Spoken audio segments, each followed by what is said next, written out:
Bom galera, bem-vindos a mais um vídeo, e nesse vídeo aqui a gente vai falar um pouco sobre expressões regulares, basicamente sobre formatações numéricas. Então, quando você vai criar um sistema de cadastros, por exemplo, o seu usuário ele vai colocar RG, CPF, telefone, e existem formatos a serem respeitados sobre isso. E aí, para você fazer com que o seu código entenda esses formatos, você utiliza as expressões regulares. Então, se você gosta desse tipo de projeto, se inscreve no canal, like no vídeo e a gente já pode começar. Para começar, import RE, tá? Que são as expressões regulares, Regular Expressions. Ela já vem instalada por padrão no Python, então você não precisa instalar nada. E a gente já vai começar aqui com uma função. Essa função a gente vai começar validando o CPF, tá? A gente vai utilizar a função compile, que a gente tem nas expressões regulares, e aqui dentro a gente vai colocar as opções, tá? O CPF no Brasil, ele tem um formato específico de 11 dígitos, que podem ser todos juntos, ou você pode colocar de 3 em 3 dígitos e no final você coloca apenas 2, tá certo? E é o que a gente vai fazer aqui. Então, para ele ler a expressão regular, você vai colocar um R e vai abrir as aspas, certo? Acento circunflexo para abrir a expressão, dólar para fechar ou cifrão para fechar. E aí a gente vai colocar aqui o contrabarra D, que significa que essa expressão ela recebe apenas dígitos. Então ela não recebe símbolos, letras, acentos, nada. Apenas dígitos. Mas quantos dígitos? No caso aqui a gente vai utilizar dois formatos. Então eu já deixei o input pronto aqui para explicar um pouco melhor esses formatos. Então a gente tem o formato aqui mais formal, que seria de 3.3.3-2, ou tudo junto, que é o que eu disse que também é possível. Então a gente vai utilizar esses dois.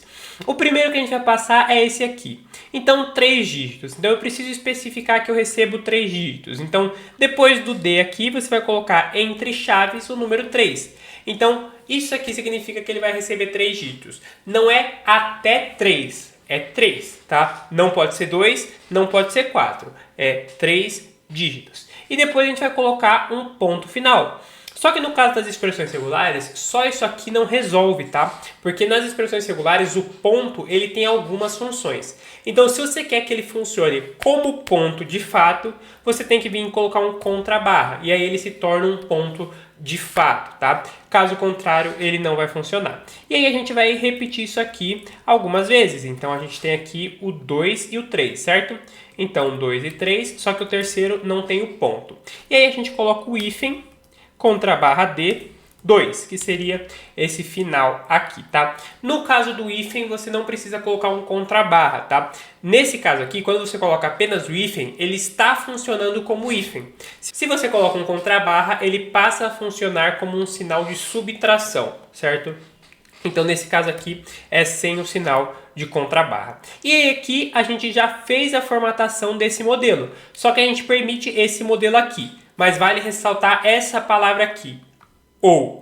O símbolo de ou nas expressões regulares é a barra vertical. Então você vai colocar essa barra vertical para ele aceitar as duas opções. E aí você vai abrir e fechar uma outra expressão regular. E aí que é importante esse sinal de abrir e fechar, tá? Em alguns lugares você vai ver que esses sinais não são obrigatórios. E de fato não são. Mas eles não serão obrigatórios em casos como esse aqui. Se você vai colocar só uma validação, você só permite isso aqui, tudo bem você não colocar o sinal de abrir e fechar. Só que como você vai colocar duas, é interessante que você coloque o sinal de abrir e fechar. Então a gente vai colocar o sinal de abertura aqui e de fechar aqui. A gente vai colocar o sinal de ou e vai abrir e fechar novamente. E aqui a gente vai colocar a segunda opção. Então contrabarra D e os 11 dígitos direto. Então, ele aceita qualquer uma dessas. E esse sinal aqui é o sinal de ou. Então, se eu colocar isso aqui, ele não vai dar erro por eu não apresentar isso aqui, tá? E se você não colocar esse sinal aqui, ele vai pedir tudo, tá? Então, a pessoa teria que colocar o CPF dela duas vezes. Uma nesse formato e uma nesse formato. E aí você teria muitos problemas, tá? Então, você vai colocar a barra aqui para garantir que não dê nenhum erro. E por último, a gente tem que utilizar uma função chamada re.match, que é a função que vai conectar essa expressão regular ao nosso input de CPF aqui embaixo. Então, o padrão seria aqui nossa expressão regular e o CPF é o que ele vai passar aqui embaixo. Então, se você rodar essa aula aqui, Python regular.py, Ele vai pedir aqui o CPF, vou colocar aqui 1, 2, 3, 4, 5, 6, 7, 8, 9, 0, 0. E ele vai dar aqui um CPF válido. A mesma coisa aconteceria se eu colocasse tudo junto. Então, 1, 2, 3, 4, 5, 6... Ele vai dar um CPF válido também, tá? Então, ele aceita os dois formatos. E aí, a partir daqui, você muito provavelmente já entendeu o conceito. Então, para você fazer a validação de um RG, por exemplo, é só você mudar a quantidade de caracteres. Você vê o formato do RG e coloca aqui a quantidade de caracteres.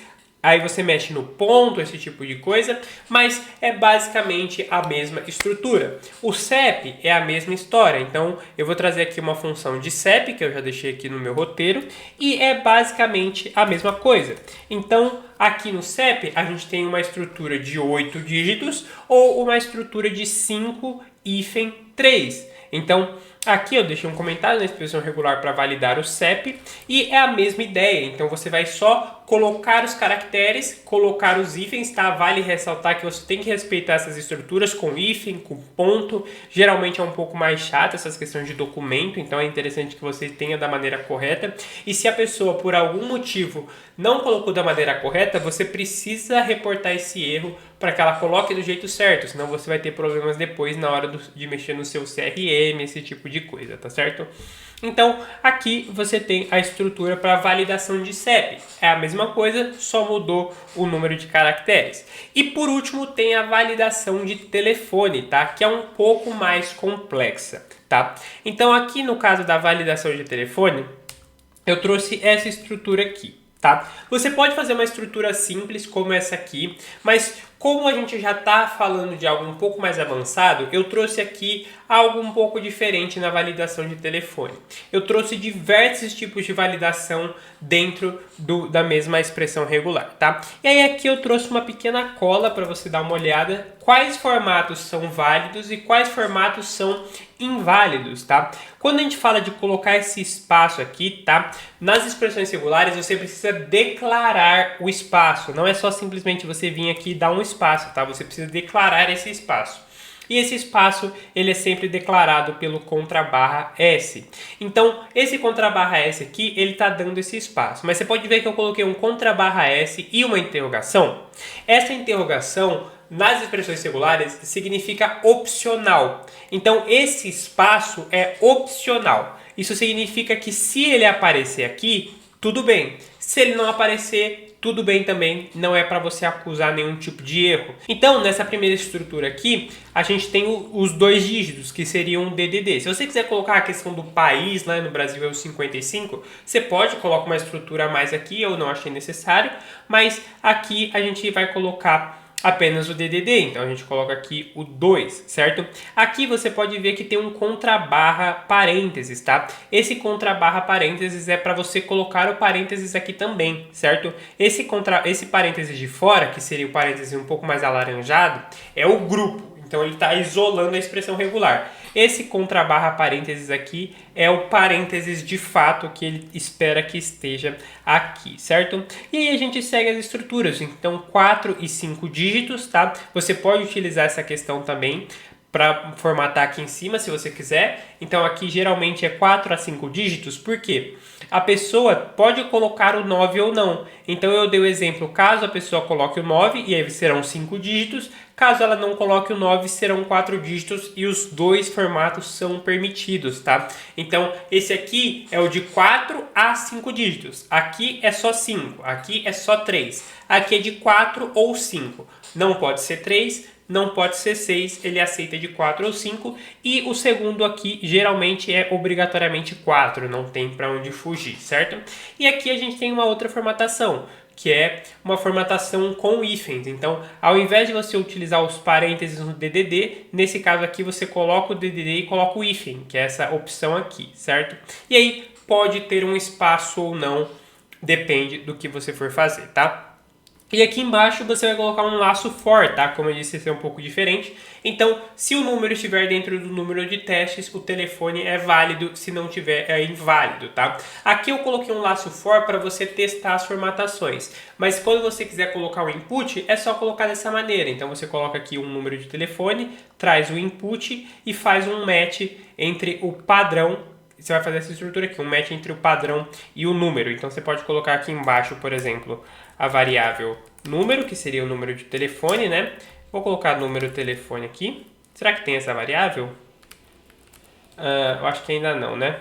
Não, ainda não criei. Então, número de telefone, a gente passa o input aqui, certo? Então, vou colocar aqui, digite seu número, certo? Digite seu número, e aí aqui a pessoa vai digitar o número dela. E aí eu vou fazer o match entre número e padrão, certo?